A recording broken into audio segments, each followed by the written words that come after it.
Hi everyone, कैसे हैं आप लोग। Welcome to my YouTube channel UGC NET public administration. तो गाइस पार्ट नंबर 18 आपके सामने बिल्कुल यहाँ पर प्रेजेंट है। पेपर 1 के हम पीवाईक्यूज की यहाँ पर सीरीज कर रहे हैं। तो शुरू करने से पहले बता दूं दैट अगर आपको पीडीएफ चाहिए लेक्चर्स की तो टेलीग्राम चैनल ज्वाइन कर सकते हैं। लिंक डिस्क्रिप्शन में दिया गया है। You can simply search UGC NET public administration Unacademy पर फॉलो कर सकते हैं। यहाँ पर एनालिसिस क्लासेस चल रही हैं। आजकल एनालिसिस चल रहा है, जो आपका मॉक टेस्ट हो रहे हैं, T10 सीरीज जो चल रही है, यूनिट बेस्ड टेस्ट हो रहे हैं, उनका जो है मॉक यहाँ पर बेसिकली एनालिसिस हो रहा है आपकी स्पेशल क्लासेस में। बिल्कुल आप ज्वाइन कर सकते हैं उनको। और पब्लिक एडमिनिस्ट्रेशन अगर आप अच्छे से पढ़ना चाहते हैं तो कंप्लीट कोर्स भी अवेलेबल यहाँ पर है, तो आप ज्वाइन कर सकते हैं। प्लस या आइकॉनिक में से कोई सा भी सब्सक्रिप्शन बेगिटन यूज करेंगे 10% आपको यहाँ पर ऑफ मिल जाएगा। शुरू करते हैं गाइस आज का सेशन। तो पहला क्वेश्चन है, which is an instant messenger that is used for chatting. Instant मतलब एकदम से जहां पर मैसेज आप कर सकते हैं। अल्टा विस्टा है, मैक है, माइक्रोसॉफ्ट ऑफिस है, गूगल टॉक है। तो राइट आंसर क्या रहेगा? देखो यहाँ पर हम रैपिड जो है क्वेश्चंस करते हैं, जो कि काफी ज्यादा इंपॉर्टेंट रहते हैं आप लोगों के लिए, आपकी रिवीजन के लिए। तो राइट आंसर क्या रहेगा गाइज यहाँ पर? Google talk. गूगल टॉक आपका क्या है कि इंस्टेंट मैसेंजर है आउट ऑफ दीज पर्टिकुलर जो भी यहाँ पर आपके सॉफ्टवेयर दिए गए हैं या फिर ऑपरेटिंग सिस्टम है। बात करते हैं, civil society day is civil service day is celebrated in India on. Civil service day कब मनाया जाता है? 21 अप्रैल, 24 अप्रैल, 21 जून, 7 जुलाई। तो राइट आंसर क्या रहेगा? ऑप्शन नंबर ए, 21 अप्रैल। याद रखना इसको, बहुत इंपॉर्टेंट है। ये डेज भी कई बार पूछे जाते हैं, जैसे आपका टीचर्स डे हो गया या आपका एजुकेशन डे हो गया, आपका एनवायरमेंट वर्ल्ड एनवायरमेंट डे जैसे कि आज है 5 जून। ठीक है, तो इस तरह से आप इसको याद रख सकते हैं। अगला क्वेश्चन है, the south Asia university is situated in the city of Colombo, Dhaka, new Delhi या फिर काठमांडू। कहां पर है साउथ एशिया यूनिवर्सिटी? तो राइट आंसर क्या है? न्यू दिल्ली। तो न्यू दिल्ली में आपकी साउथ एशिया यूनिवर्सिटी सिचुएटेड है। याद रखना इसको, बहुत इंपॉर्टेंट है। अगला क्वेश्चन क्या कह रहा है, the UGC university grants commission establish किया गया था इनमें से कौन से एम्स के साथ? यानी क्या टारगेट था आपका यूजीसी को सेट करने का? सबसे इंपॉर्टेंट चीज, पहला ऑप्शन क्या है? Promotion of research and development in higher education, identifying the sustaining institutions of potential learning, capacity building of teachers, providing autonomy to each and every higher education institution in India. तो क्या लग रहा है आपको, कौन कौन से इसके ऑब्जेक्टिव हो सकते हैं? तो राइट आंसर है जी ए बी सी। देखो भाई, ऑटोनॉमी देना हर एक higher education institution of India को, ये तो आपका लेजिस्लेचर का यहाँ पर काम रहता है कि किसको अपने ऑटोनोमस यहाँ पर बनाना है। तो A B C will be the correct answer here. अगला क्वेश्चन है, the total number of central university as per 2020, June 2020 के हिसाब से total number of central universities कितनी है? बहुत इंपॉर्टेंट क्वेश्चन है गाइज, तो ये आपको बिल्कुल यहाँ पर आना चाहिए। तो option number D will be the correct answer. 54 central university आज की डेट में यहाँ पर है हमारे पास। तो याद रखना इसको, अपडेट रहना, कितनी हमारे पास सेंट्रल यूनिवर्सिटीज हैं, कितनी हमारे पास स्टेट यूनिवर्सिटीज हैं, कितनी हमारे पास यहाँ पर डीम्ड टू बी यूनिवर्सिटीज हैं, प्राइवेट यूनिवर्सिटीज हैं, सारा आपको यहाँ पर पता होना चाहिए। स्टैट्स कुछ भी पूछा जा सकता है।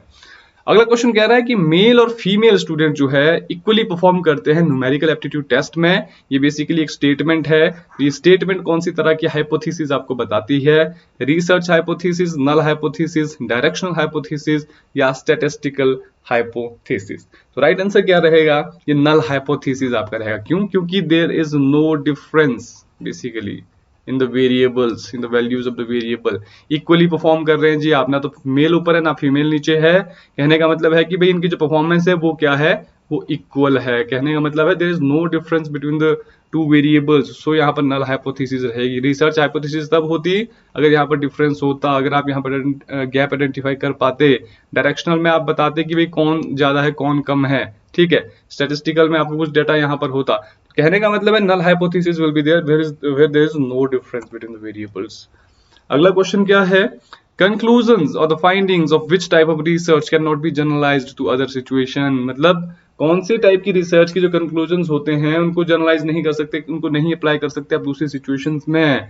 ऑप्शन है आपके पास historical, descriptive, experimental, causal, comparative research. तो राइट आंसर क्या है? Historical research. तो हिस्टोरिकल की रिसर्च की जो भी जनरलाइजेशन, जो भी आपके कंक्लूजन होते हैं, फाइंडिंग्स होती हैं, उनको आप दूसरी किसी सिचुएशन में नहीं कर सकते हैं apply.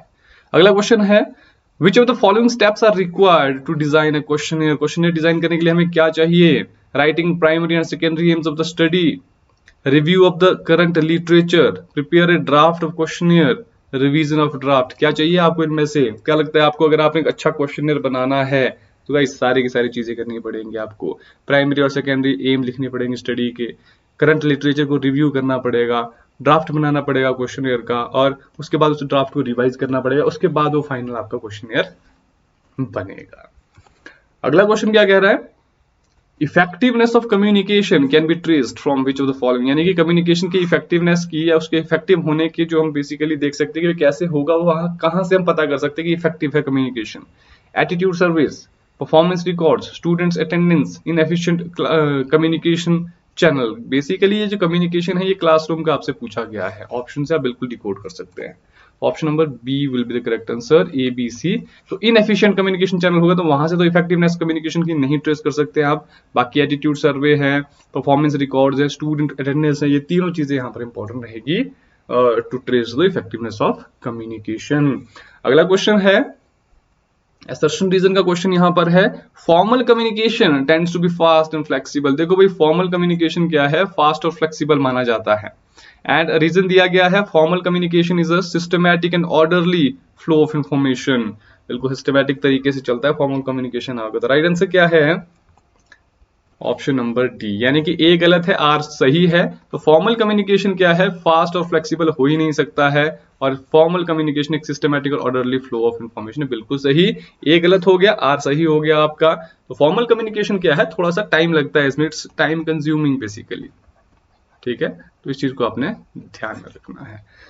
So guys that was all about today session. तो टेलीग्राम चैनल ज्वाइन करना ना भूलिए, पीडीएफ्स आपको यहाँ पर मिल जाएंगी, और UGC NET public institution Telegram channel का नाम है, और लिंक डिस्क्रिप्शन में दिया गया है।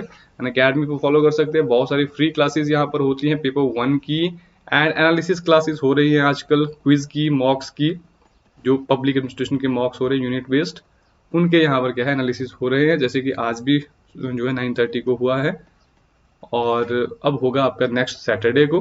तो आप बिल्कुल एनरोल कर सकते हैं।